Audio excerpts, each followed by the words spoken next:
Sarah's like, hey, you did all this stuff. How did you do it? And I'm like, I don't know. And so we went back and we ran the numbers. 88% of my growth has come from my network and just those Wow. relationships. They say your network So is your net worth, right? Okay. I'm Jason Hull, the founder and CEO of DoorGrow, the world's leading and most comprehensive coaching and consulting firm for long-term residential property management, business owners.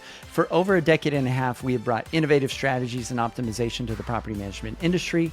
At DoorGrow, we have spoken to thousands of property management business owners, coached, consulted, and cleaned up hundreds of businesses, helping them add doors, improve pricing, increase profit, simplify operations, and build and replace teams. We are like bar rescue for property managers. In fact, we have cleaned up and rebranded over 300 businesses, done websites for hundreds more than that, and we run the leading property management mastermind with more video testimonials and reviews than any other coach or consultant in the industry. At DoorGrow, we believe that good property managers can change the world, and that property management is the ultimate high-trust gateway to real estate deals, relationships, and residual income. At DoorGrow, we are on a mission to transform property management business owners and their businesses. That's our mission statement. We want to transform the industry, eliminate the BS, build awareness, change perception, expand the market, and help the best property management entrepreneurs win. Now, let's get into the show. So I'm hanging out today with one of our clients, Derek Morton, over at Net Gain Property Management. Derek, welcome to the show. thanks for having me. I'm excited.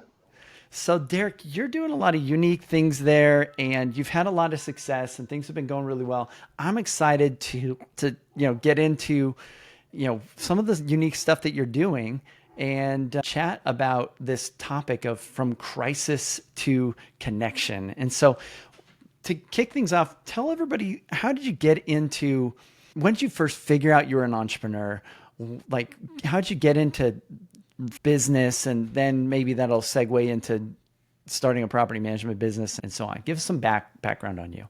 I still struggle viewing myself as an entrepreneur, to be honest with you. And that way, like I've done sales stuff growing up, and my parents are like, you suck at this, like you're not going to be able to make a living. They didn't believe in you. No, they're very self-aware. Like, I mean, trust me, I understood, like they were right. But Yeah. like what was funny is like on the sales, like I couldn't close, but I could present and I Yeah. could put on a show and make it entertaining. And so like one of the things that I did is I sold Cutco knives, Okay. but I couldn't close. But I would have more people, like, and I'd have a longer list of referrals of people's friends after the end of each one of the presentations than anyone else, but I couldn't close. So I made a decent amount of money because you got paid per presentation and they couldn't figure it out. And they sat in on one of my things and they're like, you need to close the deal. And I'm like, I don't know how to close the deal. I just, and then I ran a snow cone shack, and that was probably one of the funnest things I ever did. When we went crazy with stuff, couldn't make any money, me and my partner, but we had a good time and made an impact. Came up with all sorts of crazy combinations. And all this time I was in the title industry when I was running that and marketing, and just built relationships. And that was all my sales, was just relationships. I can't do hard sales. Like it makes me sick. Yeah. But the relationships and all that stuff comes naturally. And I mean, so and property management really is a business of relationships. And it people that is. lose sight of that think it's some sort of tech game, or like a lot of these businesses have failed. They don't get it. As you say, the deals is closed at the speed of trust. Yes, I do And say so, that. see, I listen. Sometimes. And sometimes enough to gather a few things. But being able to work on those relationships and just see people's like been that secret elixir. And so when I was looking to start a property management company, my parents were like, you're an idiot. You failed at everything else. Even my wife was nervous. The only thing that convinced her was we were in the process of building a house and we were going to rent out our townhome. And she's like, there's too many property management companies where we're at. I'm not going to pay, who's going to pay 10% or whatever for this, like when you can do it yourself. And I said, okay, you're going to do this on your own. And so I just let her do it. And she had asked questions. And I said, Google it. And as someone who's married yourself, you can understand how well that went over. And then hearing everyone's stories and different things like that, my wife, by the time we had it rented out, was like, okay, you have my support. And then, the rest is history. A rough first year. And then we've just been on a rocket ride since. So How important do you feel like it was to get your wife's support? I've been the entrepreneur that didn't have support in a previous marriage. Like that was a rough thing. Oh, it's 100%. Like, I mean, it's the only way I could do. Like, I mean, so about 6 months in, so I didn't really take a paycheck the first year. We were living off savings. It Yeah. was kind of a struggle. My partner was looking at me like, "You're going to make this work." And once again, like I Yeah. struggled with hard sales. And the hard part that I didn't realize that, I was marketing for title companies. So I had all these real estate agent contacts, but it's a town that's notorious when you try something new. They're like, "We know you as the title guy. We don't know you as the property management guy." That's a Yeah. different thing.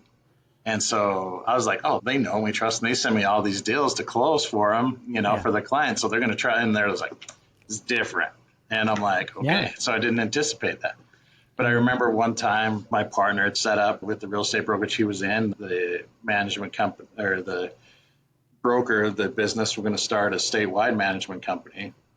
And they were going to have me run Cedar. And we had a conversation. And my partner was laughing because I had no leverage. But I was kind of belligerent because I'm like, your software sucks. Like, I know I don't have a whole lot of clients, but like, why would I ask him to take a step down on the level of service? And for that being said, I'm like, I have a family to provide for, and I'm like, the dream's dead. Everyone's right, right?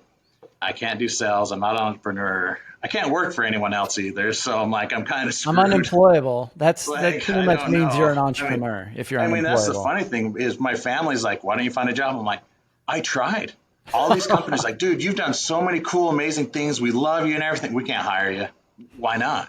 You just don't fit our culture. And I'm like, you? Oh yeah, that's probably why I don't fit your culture. And so like I had at that point decided I was going to sell out, and I'm like, okay, I'll work for something else. And if nothing else, I'll just kind of, this will be the next step. I'll just balance and then figure out where I go to next. Yeah. But I woke up at like 3 o'clock in the morning and I'm just like, I can't do it. Can't do it. And I told my wife, I said, I can't sell.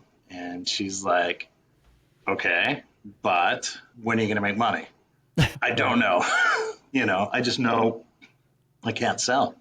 And I went to my business partner and I'm like, I can't sell. And he looks at me and he's like, I've seen you do dumber stuff. So, okay, what's your plan? I don't have a plan. And then I remember, so I'm just like, all right, like I have to figure this out. 2 weeks later, an agent buddy of mine like calls me and he's like, I am tired of my wife doing property management. Come in, let's talk. And at this point, I think I was like at 40 units. And, you know, accounting's not my strong point because everyone's like, oh, 40 units, you should have been making money. I'm like, I was just trying to figure out the flow of money. Like, that's not my strong point. And so this is the crisis, and the crisis to connection is like you were just like trying to figure out we need Mm-hmm. money. And so he goes, here's the deal. You pay me, 1 month's management fee, and they're all yours. Here's 25 units. We did the math. It was like 5 grand.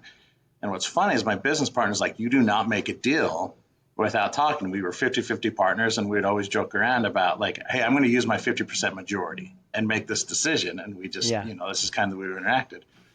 So I came out of that meeting and I said, I'm buying. I mean, he was pissed. He's like, I told you. And I said, dude, it's $5,000. And he's like, oh, yeah, no, we're good. We're good. We didn't tell anyone, didn't make a big announcement.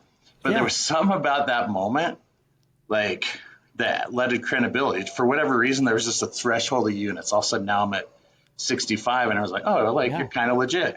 And then it's just kind of been spiraling since then. And within 6 months, I'd hired my first employee because we were at 100 units, and I was adding 20 that month.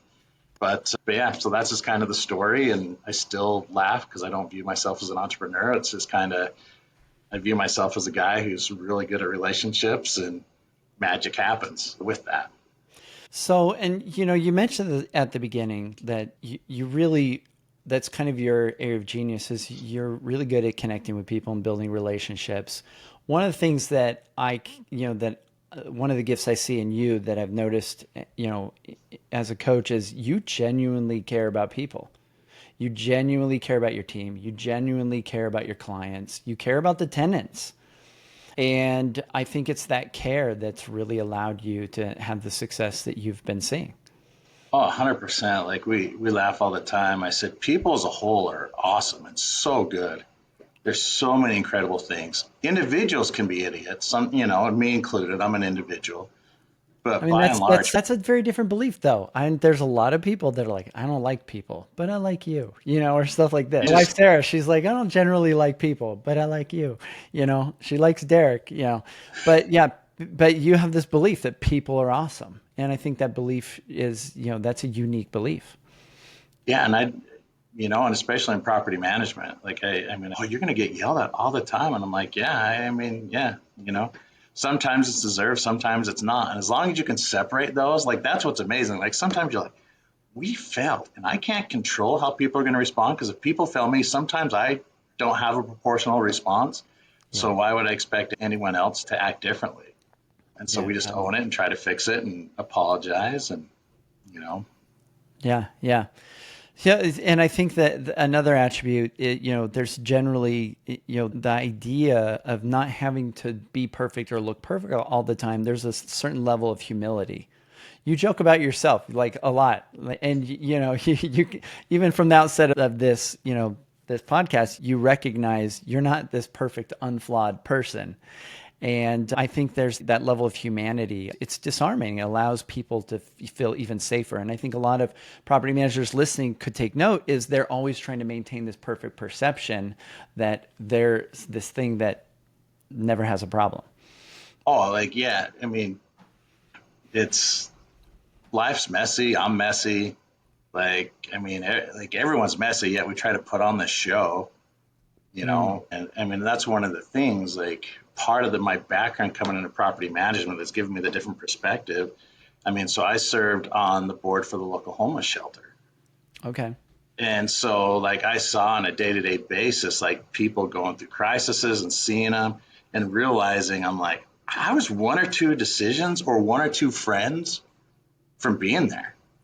Yeah. And so being able to recognize, like, that, going, if I would have gone to this, or if I would have done this, or, I mean, I can count on one hand, like, times in my life that I'm like, you know, that was divine intervention. I had a friend give me a call at the right time and invite me to go do that before I did something stupid. And it's like I tell my kids all the time. I said, Mm, you're going to make mistakes. The hard part is making sure that those mistakes aren't life changing. And unfortunately, yeah. outside of a few, like, big obvious ones, you never know when those life changing ones are until they're past. I really believe we are the creators of our own reality. And I believe that your belief that in divine intervention, belief in God being able to take care of you and that you trusting in that has allowed you to avoid some of those. Because I'm sure when you were talking to people at that local homeless shelter, you're getting this perspective. Oh man, they just made one bad decision that led to this, or they were just like, I'm one step away from this. But they probably, a lot of them, you probably picked up, they have a different belief system than you do. Yeah. And I mean, what's fascinating though, when you work with those, they're generally trying to change. Yeah. And this is a perspective of it, and it was eye opening.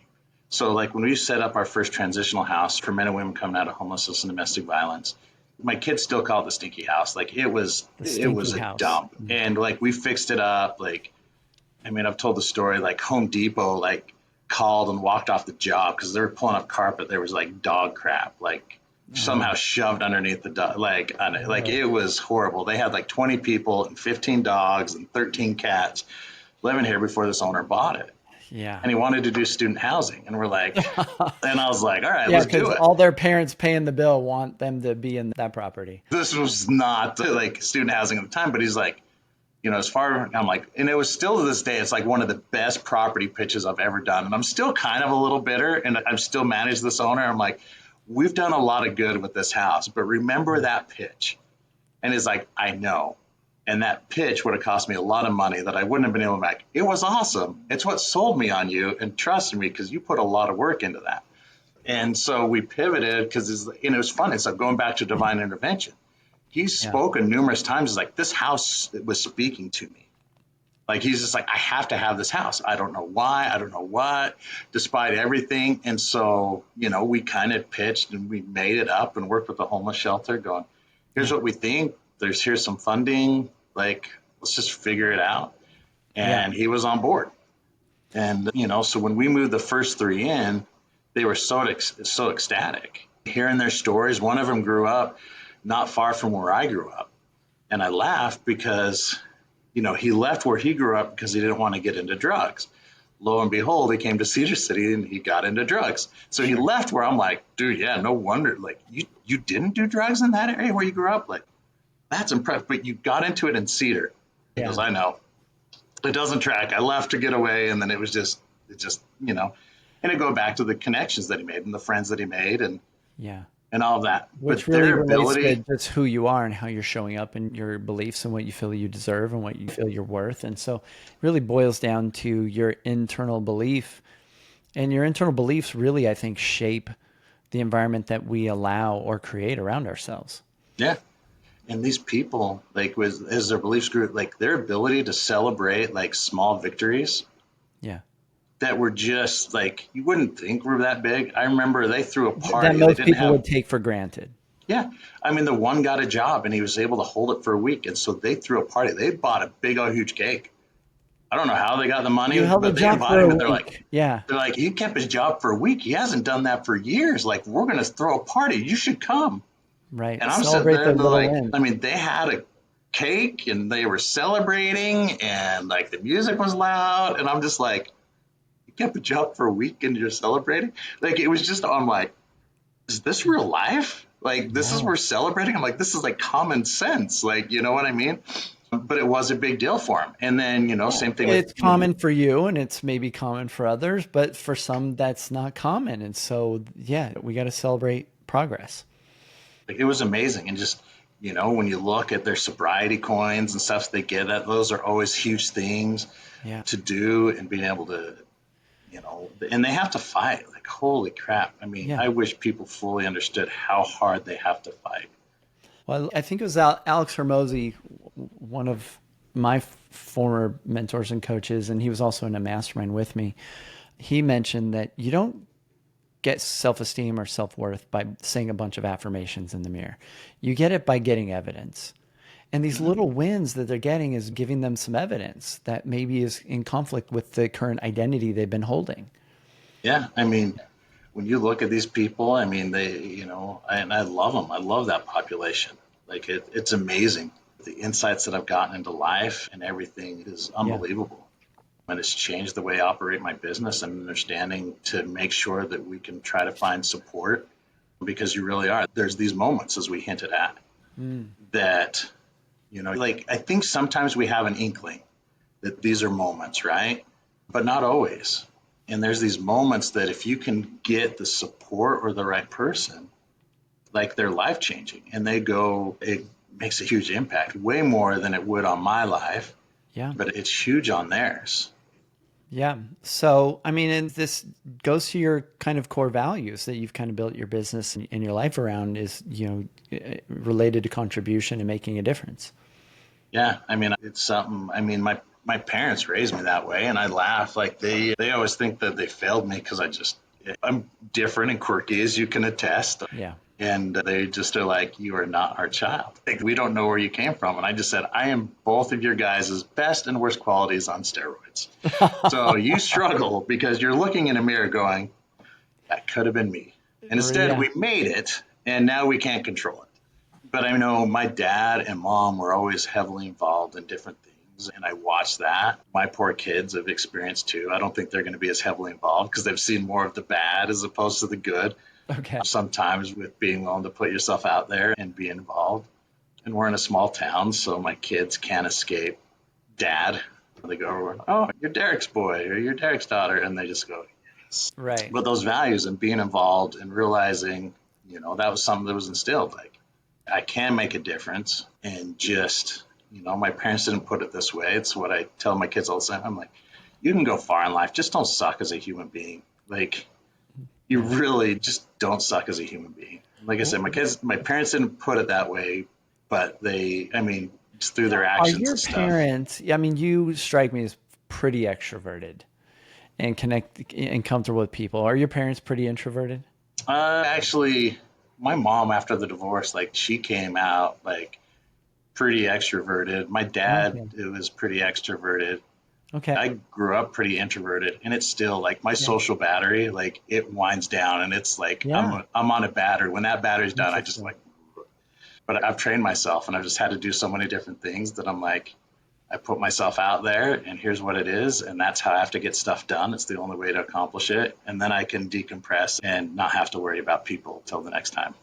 So, yeah, I'm very much the same way. I would categorize myself as an ambivert. So, give people some context of kind of your journey here. How long ago did you start this property management business? I started 9 years ago in July. Okay, 9 years ago. And how many units are you at right now? We're at 650 units. Nice. Okay. Yeah. And I generally don't see people break 400 or 500 units unless they've got really good culture and a really good team. It just generally doesn't happen. And so you've built kind of it sounds like a unique culture. You'd mentioned earlier, you didn't fit other people's culture. Like Yeah. it was hard for you to get a job or stay in a job because you just didn't fit. In what way did you not fit that culture? And how has that changed the type of business you've created around you? Because you have a very different culture in your business. Obviously, you fit in it because you're at the helm. It's my culture. It's yours. Yeah, it's your culture. So you built the business that didn't exist that you could work at, you know?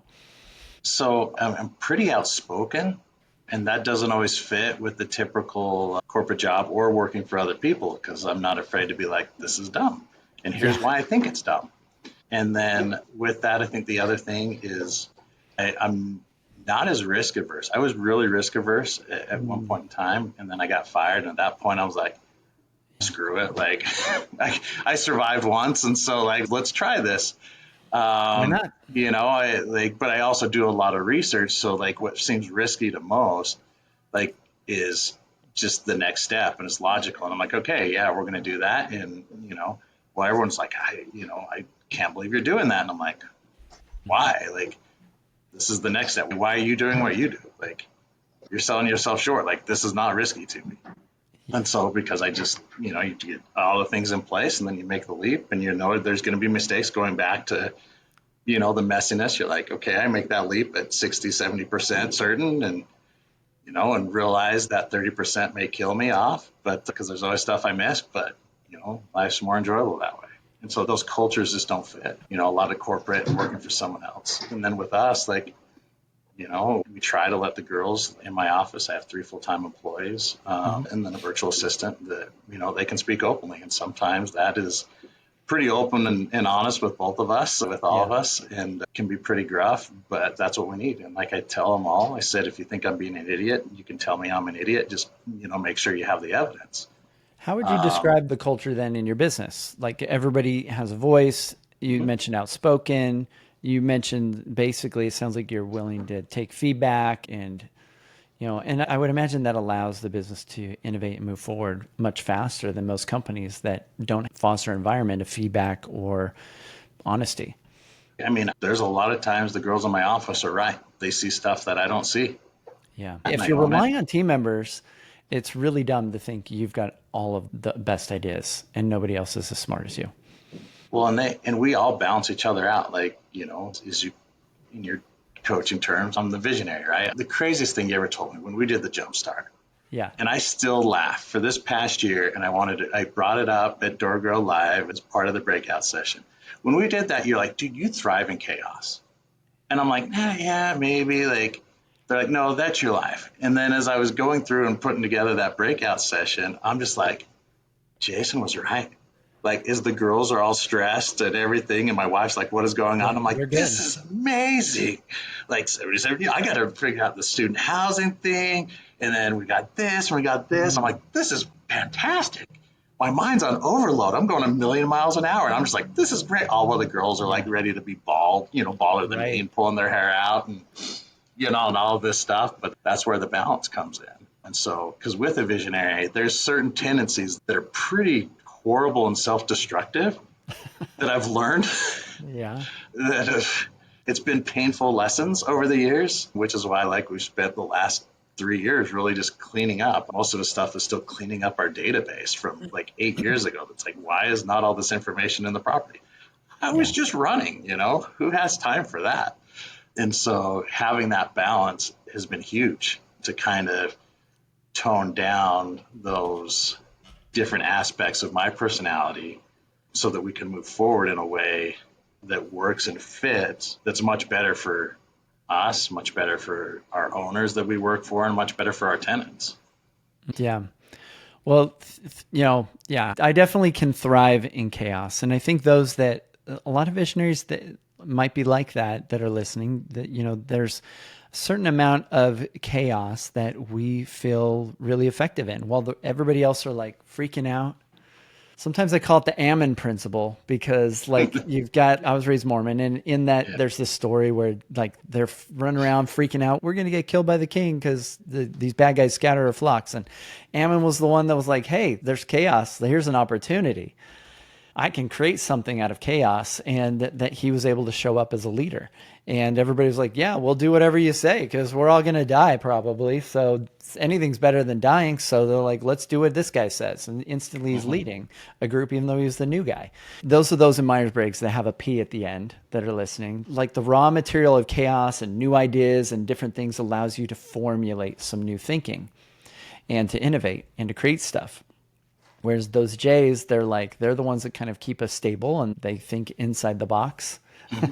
And the box is a nice container, and we need those team members that like can keep us a little bit, protected and away from a little bit too crazy. And sometimes I jokingly call them the crusher of all hopes and dreams, but they keep us grounded and they keep us connected to reality, and they protect the business, and they help us know when we're getting a little too wild, but we're the ones that stretch them outside the box. We're the ones that help them lean into new ideas. And so I think depending on what you are as a business owner, we need that alternative. We need somebody that kind of can stretch us into growth or stretch us into maybe constraint and into some guardrails and some protective measures, and having a good planning system eventually, and having team members that have a voice, I think is really important. So you built the business and built this culture, and in 9 years, getting to 650 units, that's no small feat. That's pretty decent growth. How have you gotten most of the doors up to this point? This was what's crazy. So when I was asked to do that breakout session, and Sarah's like, "Hey, you did all this stuff. How did you do it?" And I'm like, "I don't know." Yeah. And so we went back and we ran the numbers. And Yeah. so 88% of my growth has come from like my network and just those Wow. relationships. They say your network So is your net worth, right? yeah. So, So I mean, current owners expanding their portfolio, which is like awesome, right? Because that means you're yeah. doing a really good job. They're like, "Hey, I'm comfortable. I want to buy more." Yeah. Then they refer their friends, and then just kind of my group of friends that I have, and then agent relationships that I've had over the years. And Yeah. so really only like 12% of my business has come from Google over the years, which was eye opening, Yeah. because you hate when I say this phrase, but I don't know any other way. Like, the ethos of our company is we just try not to suck. And I'm like, that was like Yeah.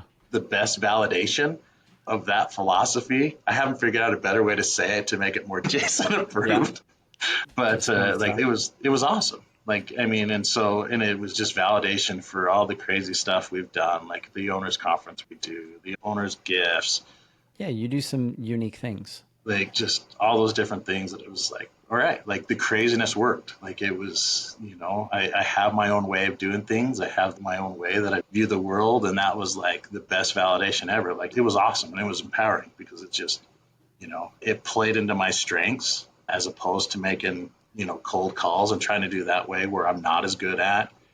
It was a slower growth. It was a slower burn, but now it's just, Now you can build systems for growth, and we're working mhm, on some stuff with you to which do is that. which is the step that I'm on now. So So, there's a lot of property managers listening that maybe they have maybe a more similar personality to you, and they're good with people and they can make friends. But one of the challenges I've seen with some of these individuals is they get stuck in this thinking as a business owner that they have to be a business owner and what that looks like. And maybe it's more that corporate environment. And they're like, I got to step out of being the guy that's connecting and networking and creating relationships and friends. And I've got to run this business and do all this stuff that's like not even aligned with their personality.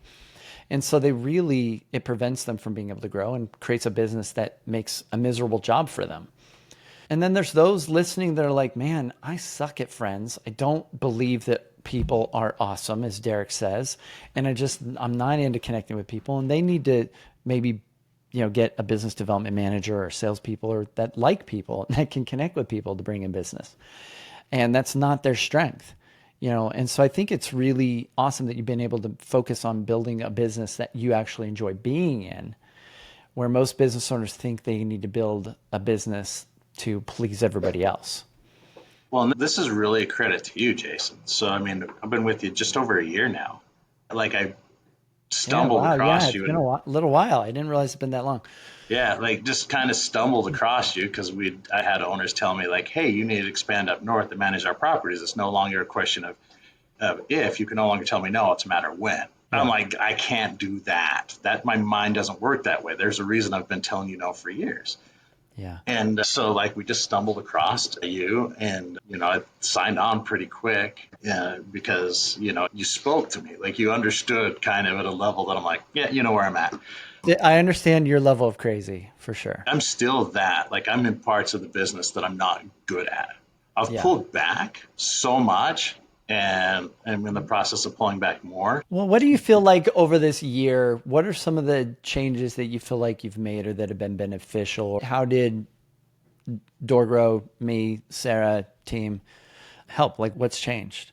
So, one, trusting those that I hire. Like, I've had amazing staff, Yeah. but I'm also like, I need to do this. I'm the owner. And so being able to offload some of that. And so when you look, the biggest thing is, we all have certain ways that we think our business needs to look, right? Certain positions. We need to do this, we need to do that. And you gave me the freedom, and this is going to be kind of counterintuitive, but the time studies, Yeah. like, was eye opening because it's like, oh, yeah, let's just take that off the girls' plate. Like, they don't like doing that. Why am I having them do that? Like, okay, so where does this need to go? And so being able to shift some stuff. And now it doesn't matter like what it looks like. It's based on my current staff and, and what I need and what the business needs. And so now, like, as I scale, I don't know what it's going to look like, and nor do I care. Because you feel like you have a system for figuring out. Yeah. Like, I mean, I remember you telling me that, each progressive time study, you're going to get more mad at yourself.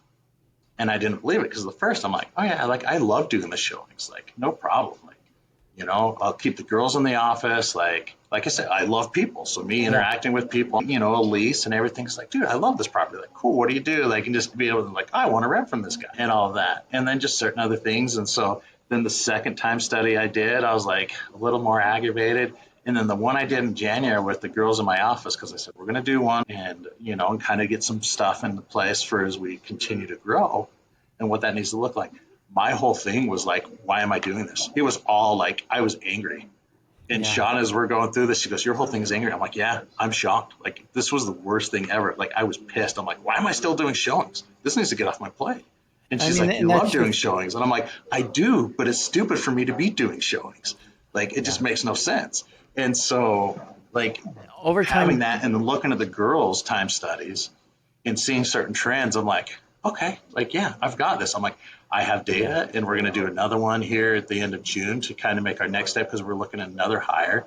And we're trying to figure out exactly, this one will be honest and frank conversations between me and my staff because I'm like, this is what I think we need and we can have them do. And I think this is what they think they're going to be. And we'll, so it may come to rock, paper, scissors. We'll see how that's decided.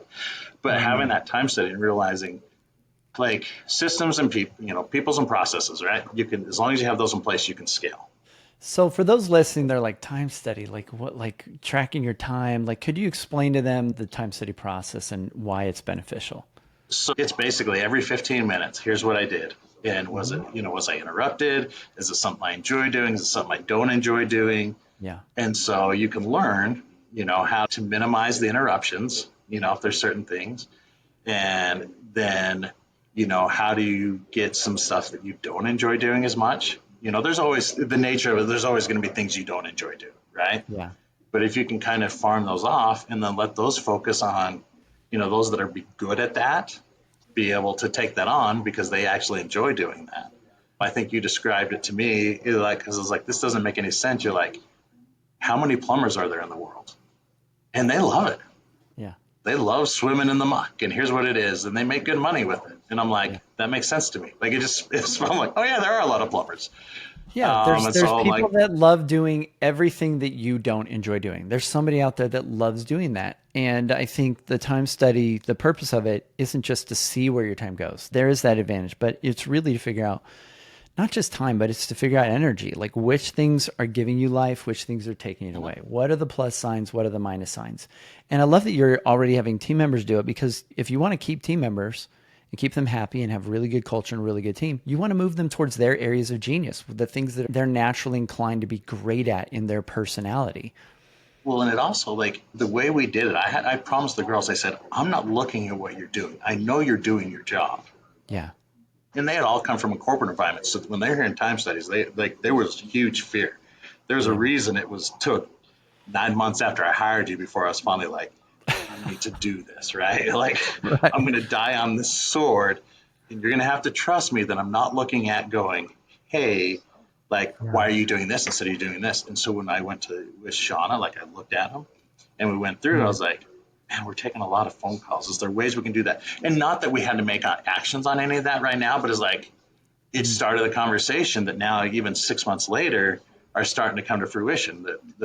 Hey, like, we're still dealing with a lot of this. We're dealing with a lot of this. Is there ways we can do this?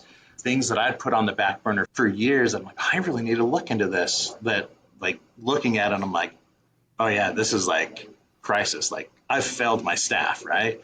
Yeah. And so kind of put some of those solutions in place and get answers for them and make things like that work. So it was eye opening, but it doesn't really, matter how it looks. I mean, so, like, I joke all the time. At one point in time, my office staff, because you're used to when you hear property management, like, oh, you have a leasing agent, you have a maintenance coordinator, you have, your office manager, and then it goes, oh, you have a regional manager. My staff at one point in time was a student life coordinator, a housing advocate, and an office queen. That was her technical term. Right. We even gave her a crown. When I went to London, I found a shirt that had a queen. And Yeah. so, like, we got her that, right? I was on her business cards and everything. Okay. But it doesn't matter. Like, and titles don't matter. Like, it's just a matter of putting them in the position to where they and the business can succeed. I mean, really, a lot of business owners are trying to optimize their team through micromanagement and through KPIs and through metrics and trying to force them to perform better. And our philosophy at DoorGrow is quite different. Like, we're basically, by doing time studies and by setting really good culture and establishing that, we're optimizing based on personalities, which is fundamentally way more effective. And so your business from the ground up is becoming more and more optimized based on your talent. And they're able to perform at a much higher level. Also, by doing the time studies, you mentioned getting clear on interruptions. Interruptions are that hidden thief in a property management business I talk about. And so by getting your team conscious of these interruptions and taking a fresh look at them, do they need to happen? Most property management companies give their tenants and their owners a completely blank check to steal their money, steal profitability, and to increase operational costs. They're like, call us anytime. And they just think we just got to add more staff and more phones and more everything. And so by your team doing time studies, they're becoming aware of interruptions, interrupting each other, interrupting you, like all that. They're starting to become conscious that this Or me matters. interrupting them. Yes. Like, They're that like, came out a what? lot. I'm like, Derek interrupted me 5 times on my time study. What the hell, Derek? Why can't that came up you? quite a bit. Let's find another system, right? Because there's Derek's sneaker net in the office, walking in, interrupting, and yeah. So taking away Derek's blank check to disrupt his own team, maybe. Yeah. That's Yeah. when we build a new office, it's mandatory that I have my own space. Right now, we have an open concept. Right. It's not. Clients, after doing time studies, they start working from home and their office performance goes up because they're not screwing everything up all the time. That's now that my son's moved out, that's in the works myself too. So Okay. Yeah. So it sounds like a big thing that you've gotten so far in DoorGrow is just more and more clarity, and so you can make better decisions as a well, team. and confidence. I didn't know what I was going to be doing. Like, when we were looking to make that leap, I'm like, I pretty much told I have to, so I have to figure this out, Yeah. to manage Northern Utah.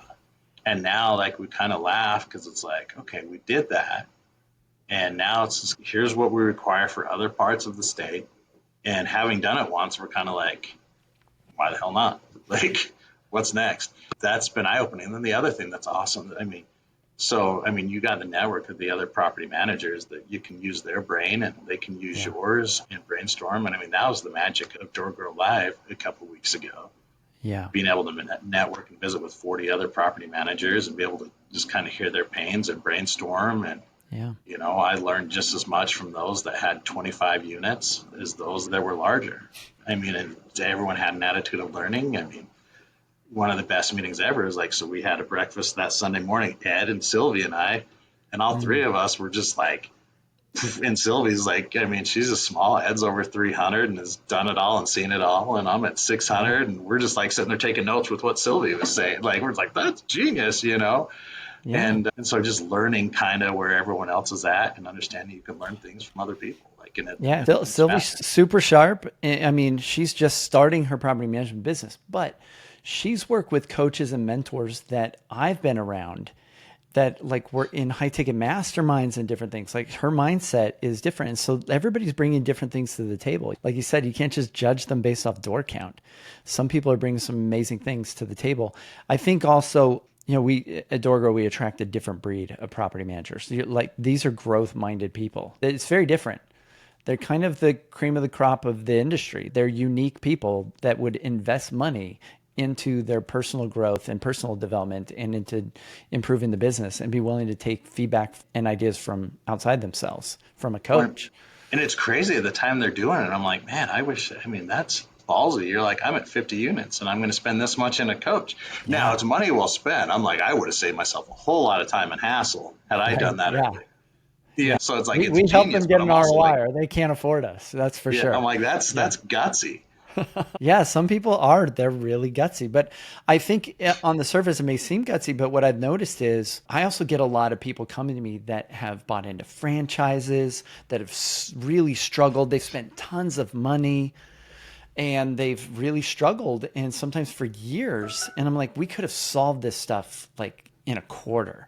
Like we could have solved so many of these problems or helped them figure out how to grow so much quicker. And they've just struggled with bad ideas and bad advice and not growing and, or just so much stress. And all of this stuff is so solvable. And, and I was that hard-headed guy in the past where I was like, I can do everything myself. And I'm a smart guy and I can watch YouTube videos and do courses and read books. And, but once I started investing in myself and realizing I sucked and I couldn't, I was hitting limits because of, just who I was at the time. I needed mentors and coaches to help me collapse time. Like it just reduced the amount of time wasting and experimentation. Because I mean, all of our clients are smart. I think they're all smart. All of them could figure out everything eventually. But it could take a decade longer. Like you can collapse a decade into a year if somebody just said, "Hey, I've tried that stuff. That doesn't work. Do this." And that's my shameless plug or competitive advantage is I've been able to see inside probably thousands of property management companies and see what doesn't work and what does work. And I'm not in the fire. Like I'm objective. I'm not attached to any particular ideas. And so, and I think that's the thing is I'm like, well, I've seen this and this, you could try that, but here's what will probably happen. And I'm usually right because I've got so much data to work with.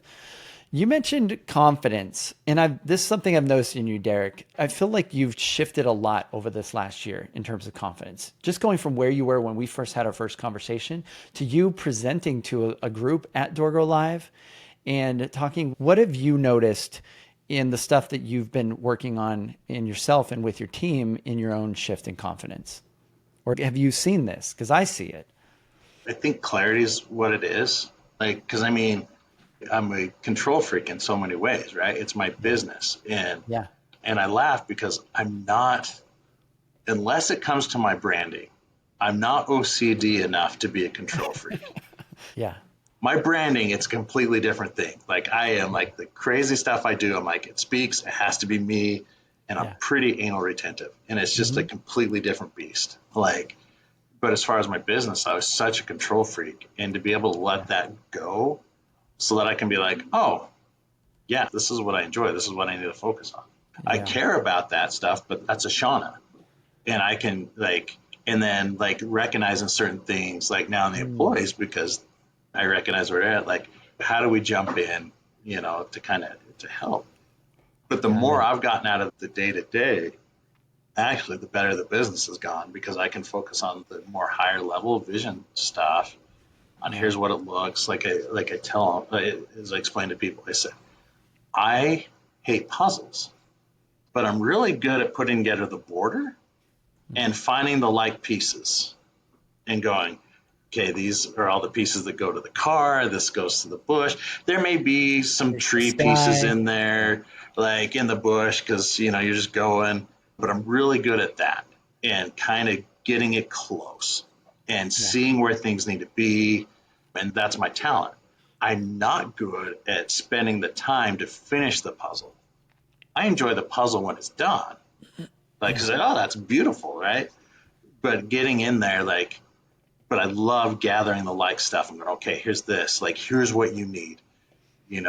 There's this tech that I think can solve this problem. Holy crap, like this is next level stuff. I can see that future and I can make those pivots Yeah. and I can see those more clearly now as I've gotten out of the day to day. And that's where that additional confidence from, because I'm like, before I'm like, can I do this? Now I'm like, why the hell not? Like, it's just, and I've done Yeah. enough crazy things that I've had some basic confidence, but I mean, when I came to you, I've had the crap beat out of me for like 3 straight years because of the growth and trying to clean up the book, like so much cleanup because I was just an idiot and didn't have the systems and processes in place. And so now that those are still, and we're still building them and still, tweaking them and figuring them out. But that's where I'm like, cool, I can do a lot cooler stuff for us that I love, that are important to me as opposed to being in the day to day. And I Yeah. never really I laugh because I told you, I said, I do enough research that when I do the crazy stuff, it doesn't feel crazy for me. When we made that leap up north, it's like, there's now just kind of these moments that I'm like, that was crazy. Like we went to the Utah Apartment Association or Rental Housing Association conference, and I'm talking to people like, oh, you're in Cedar City. Like, what are you doing up here? Oh, like I came up here for a week for this, and I had to work on my properties up here. And they're like looking at me like, wait, hold on, you're managing stuff up here and you're based out of there? Yeah. I mean, we have two listings 303 miles apart, and that's also, I'm like, that's kind of crazy. Yeah. That's kind of insane, but it's just like, it just feels natural to me, to where I'm like, Yeah. unless you break it down like that, it just doesn't feel that crazy for me. Like, here's what it is. We got lucky on a few things, and now like putting systems in place that I can continue to expand, where I want to expand. And it's just like, yeah, we can make this happen. And that's more where I've gotten out of it. I always kind of had the crazy confidence to do crazy stuff. Now it's just like, oh, my business is no longer beating the crap out of me at the same level when I can Yeah. focus on what I enjoy. I think that's maybe a good point to wrap up on. Is I think really it's been about helping you understand just yourself and helping you understand you so that you can build that business of your dreams. You can build the team around you that supports you. I mean, even from the very beginning in the onboarding training, this is why I make sure that everybody's clear on the idea of the 4 reasons. Some of you maybe have heard me talk about on the podcast. I have a video on visionary versus operators so they can kind of identify themselves. And the more clarity we can give you on yourself, and then doing time studies and figuring out your personality, then we can start to build the team and the business around you and get you out of those things. And I find entrepreneurs make good decisions once they have better information. And the best information you can have is to really have clarity on yourself. I 100% agree. So I'm really excited to see what you do over the next year or two. Like, I think you're going to have some big changes and some big shifts, and your business is just getting started. I think you guys could easily be over 1,000 units in the next year or two if you guys really put the pedal to. That's open conversation in our office, which in the past, any of those conversations would have led to any of us being pelted with whatever was on their desk at the time. And now it's just, this is happening. What does it look like? I mean, that's what's Yeah. funny. It's like, it's just really, we're just like, okay, So there's kind of a new reality floating we're around gonna in the we're gonna office for the grow. future. Well, it's a reality we already dealt with. Now we've just owned it, and we're no longer fighting it at the same level that we used to, Yeah. because we're getting stuff in place and Yeah. trying to minimize the chaos that is always there in property management, anyways. Cool. So Well, to wrap up, any parting words you would say to property managers that maybe were dealing with similar challenges of chaos, or where you were at when you first came to us, or something you want to say to those listening that have property management businesses that might be struggling? relationships matter, Mm, like they really do. I mean, like I said, that's how I built my business. That's how a lot of the stuff we've been able to do with the tenants and some of that focus that we've done. Like, those relationships matter. People are people. and they deserve to be treated as such. So, and it makes a huge difference. I think that would help every property management company's growth, is just start to view people through a more positive lens and focus on relationships. Love it. Cool. Great parting words. Derek, appreciate you coming out and hanging out with us on the DoorGrow show. Do you want anyone to connect with you in any way, or like any social media or anything? Best thing, go to our website, netgainpm.com, NETGAIN, PM for propertymanagement.com. Yeah. And Derek, you're doing really cool stuff. I love that you're kind of out of the box thinking and the stuff that you're doing to make things fun in your business. And like you mentioned, you do an owner conference where you have your owners and you do this virtually, and you do some cool stuff. So it's exciting to watch you, and I'm excited to see what you do over the next couple of years. So it'd be awesome. So sounds great. All right. So for those that are listening, if you are stuck or feel stagnant and you want to take your property management business to the next level, we would be honored to help. Reach out to us at doorgrow.com. Also, join our free Facebook community. We've got cool people in there like Derek that are helpful just for property management business owners at doorgrowclub.com.